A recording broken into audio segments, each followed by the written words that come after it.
Okay, this video is for new viewers this is done April 8th, 2024.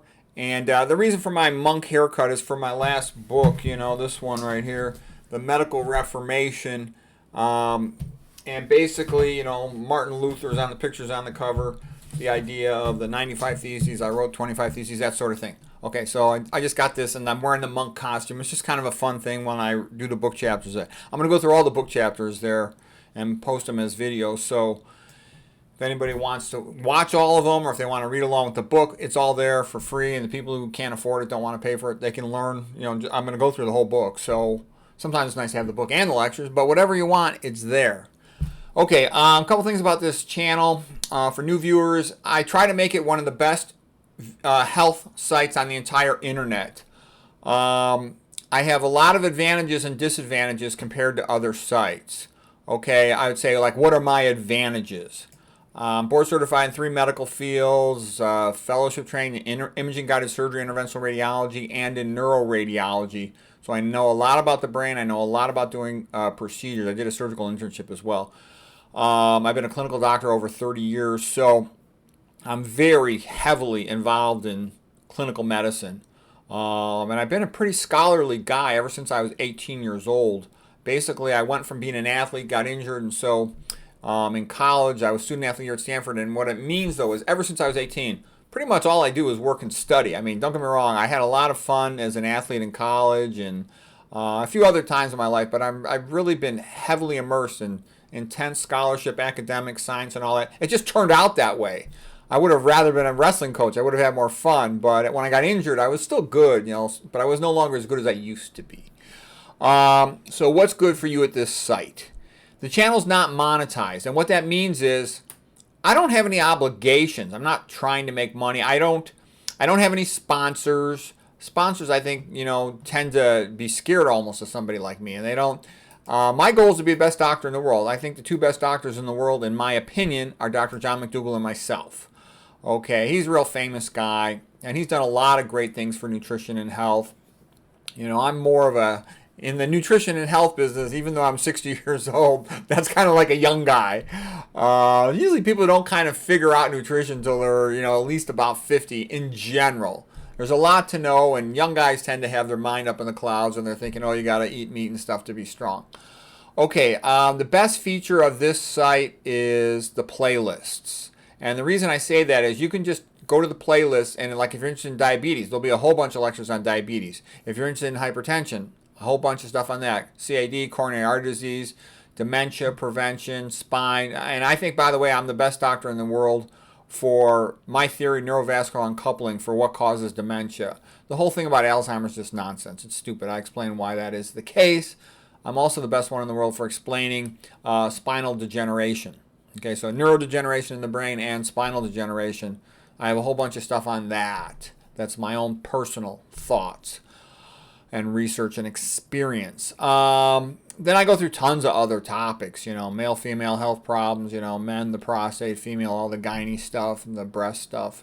Okay, so there's tons of nutrition topics, best diet, the diet I recommend. I'm of the school of diet, low fat, low protein, low sodium, 100% vegan, whole food, organic, okay? So that's what I think is the best diet, because sometimes people tell me, what about so-and-so, some other famous nutrition person? And I can tell you, if they're not in this school, low fat, low protein, low sodium, then I am in a different school than them. I don't even see them as really in the ballpark, okay? They're entitled to their opinions, but I think they're wrong. Okay, my most recent book was Medical Reformation. I've written a whole bunch of books, so I don't even, you lose count of them. Some are audio, some are not, etc. But this is sort of like the big enchilada, because what I was trying to do with this one, Medical Reformation, is rewrite all the medical books in terms of just put the stuff in there that's not in there. I don't repeat what they already know. I'm just adding all the stuff that they should have put in there, but they don't and they never will. My other books, I've been reading a whole bunch of books on study skills. And I think that's a big sad joke, is that so many parents and children, they go to college and they hope they do well, but that's really a stupid attitude. I mean, you're going to go to college, you're going to pay all that money, you should make a lot of efforts, because most students don't know how to study. When somebody says somebody's a great student in high school, they mean like 99th percentile. That's nice, But academic performance in a competitive environment, you got to be like 99.99 percentile, okay? And I explain how to get there. You know, I went to Stanford. I think like the average pre-med student is 99.5 or more academically in terms of like test scores, SAT scores, and stuff like that. So, you know, I explain how to compete academically in that environment. And most people say, well, I guess I'm just not that smart. That's not true. I wasn't even an honor student in high school. There's a tremendous amount of academic performance that's based on study skills and based on personality. If you optimize your personal philosophic approach to a class and your study skills, your academic IQ performance goes up about 30, 40 points potentially. You know, all the growth mindset, all that sense of purpose, all that stuff. It's very well worth knowing. It's like stupid not to take advantage of it. I mean, if you're serious about school and you want to improve your performance, there's a way to do it. And I have lectures for free. The best lecture to go to would be How to Crush Any College Class. That really quickly gets you into the money on how you crush a class. You know, I was first in my med school class, so I talk about this is what it takes to be first in your medical school class. I had 99% on my diagnostic radiology boards exam, the written boards exam as well for diagnostic radiology. Okay, music.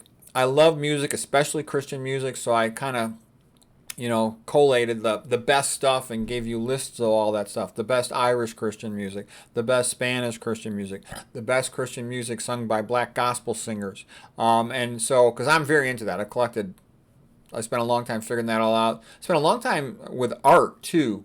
I love nice art. It's a long story, but I've been around a lot of artists in my life, and I love especially Christian art. Christian stuff is the best, okay? And people say, oh, well, you shouldn't say that. You'll alienate people. You know what? I really don't care. Okay, my job is to provide what I think is the best, and I think Christian art is by far the best painting. There's nothing even close to it. All this multiculturalism stuff is a bunch of BS. It's a psyop, if you will, to destroy the USA. Okay, everybody should have their opinion and let them, support it with the facts. And I've studied the art. It's incredible. The Christian music. It's incredible. It's beyond good. It's great. That's why I love it so much. And I love Irish music and history. My father is from Ireland, so I've been listening to Irish music since I was a kid, and I love the sound of it. Maybe in part because it reminds me of childhood, but the Irish are just great musicians and great singers. Okay, I also know a lot of Irish history. I talk about that. My mother's from Puerto Rico, but, Puerto Rico, I got a bunch of cousins there. My Puerto Rican family is actually a lot smarter than my Irish family, but the Puerto Ricans, they're, when the weather's nice and the food is plentiful, they're not as interested in books. Even though they do really well in school and on careers and all that, they don't care about, whereas the Irish will sit around and argue about books for hours. They're a lot more interested in that. They just are. Let's see, what else? Plus, they got that long, complex history that's interweaved with England and with Europe and all that stuff. And the history of Christianity, I'm interested in all that stuff. A lot of stuff about literature and philosophy. Religion, yeah, I like religion. And the reason why I think religion is so important is, religare, legare, to ligate, to tie together the public. And basically, the public's either going to be relatively uniform and go back to Bible ethics, or we're going to be, basically have all our freedom took away. Once you go down the path of atheistic Darwinism, what you say is that the individual doesn't matter. That's the mentality of collectivism, which basically says we're all really just, atheistic Darwinism says we're not really anything unique about us as humans. We're just talking primates, talking monkeys. Well, talking monkeys have no rights. They're not entitled to anything, okay? And so what that means is the ruler can do whatever they want. If you, like a lot of people, they're idiots. They think atheism is like a logically defensible intellectual position. It's not. I realize every young person has to figure out what they believe in and what for myself. But basically, if you think that atheism is reasonable, what that means is that you have no rights. The ruler of your place, your country, whoever it is, they can walk up to you at any time they want and say they want you in their bed, say they want to throw you in prison, do whatever they want with you. You have no rights. You're like a farmer owns a cow, and the calf, he just sells it for veal. You have zero rights. So when you say you think atheism is good, it means you're stupid. It means you're saying, I'm just a talking monkey. I don't deserve any rights. I don't deserve freedom. You have no foundation for any type of moral ethic without a God-based worldview. It's just a fact, okay? And that's why all the the rulers, they don't want Christianity because it says all men are equal in the eyes of God. So I will continue to support Christianity to my last breath because it's your number one. I think it's true, but number two, I think it's it's the best thing. I mean, it produces the best art. It produces the best music, the best architecture, the best, when I say art, painting and sculpture, it also produces the best literature. Look at the best novels ever written. So if you want to be a creative artist, it's the best background as well. This whole idea of aesthetic Christianity is magnificent. And I think all the different Christian groups, I think all that dogma and stuff is kind of stupid.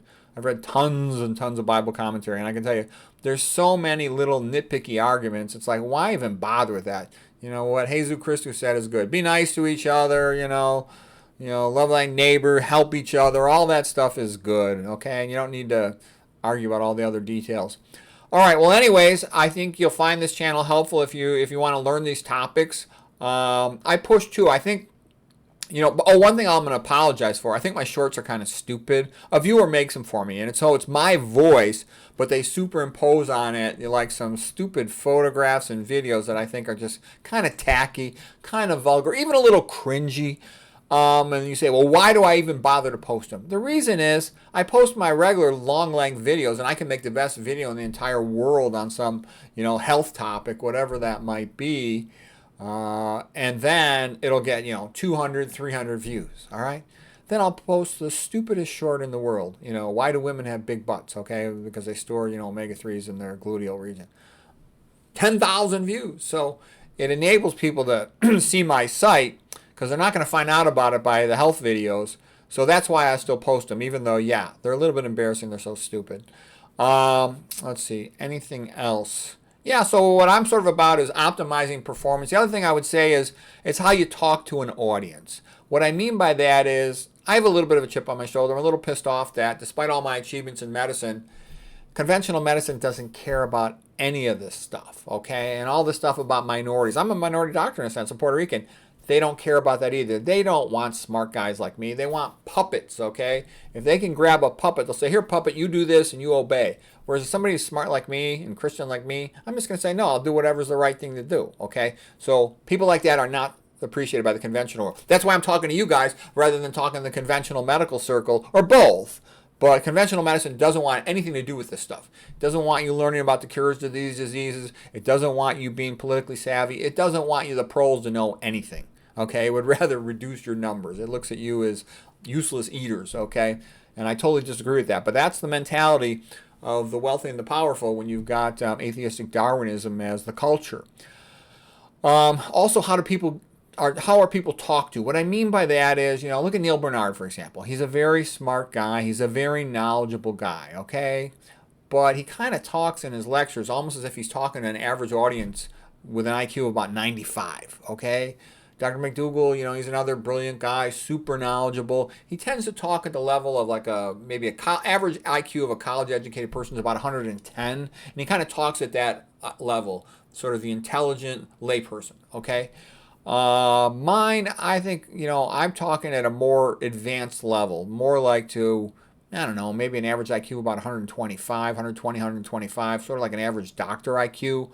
And a lot of my talks, I'm used to talking to doctors. I talk to doctors more than anyone else, okay? And by that I mean I'm always talking to doctors every day related to my job, and a lot of my friends are doctors. So I give my lectures at what I would call a higher academic level, and I go into way more detail than anyone else I'm aware of on the internet. I'll go into the biochemistry, the molecular biology, and the fancy aspects of cell physiology, toxicology, all kinds of stuff. And the reason I do that is I think it's useful to know. For some people, that you just tell them, eat plant foods and they're happy. But for other people, they want more information. And I enjoy studying and learning all that stuff. So that's why I go into all that detail. So what I'm saying is, if you just want the basic point, Neil Bernard will tell you, become a vegan. Okay? And that's maybe all you need, low-fat vegan. McDougall will explain a lot more, and then I'll explain a lot more on top of that detail for the people who want it. And aesthetically, I love all the art, and so I do make a lot of videos about art. Well, anyways, I hope that's helpful. That's what this channel is all about.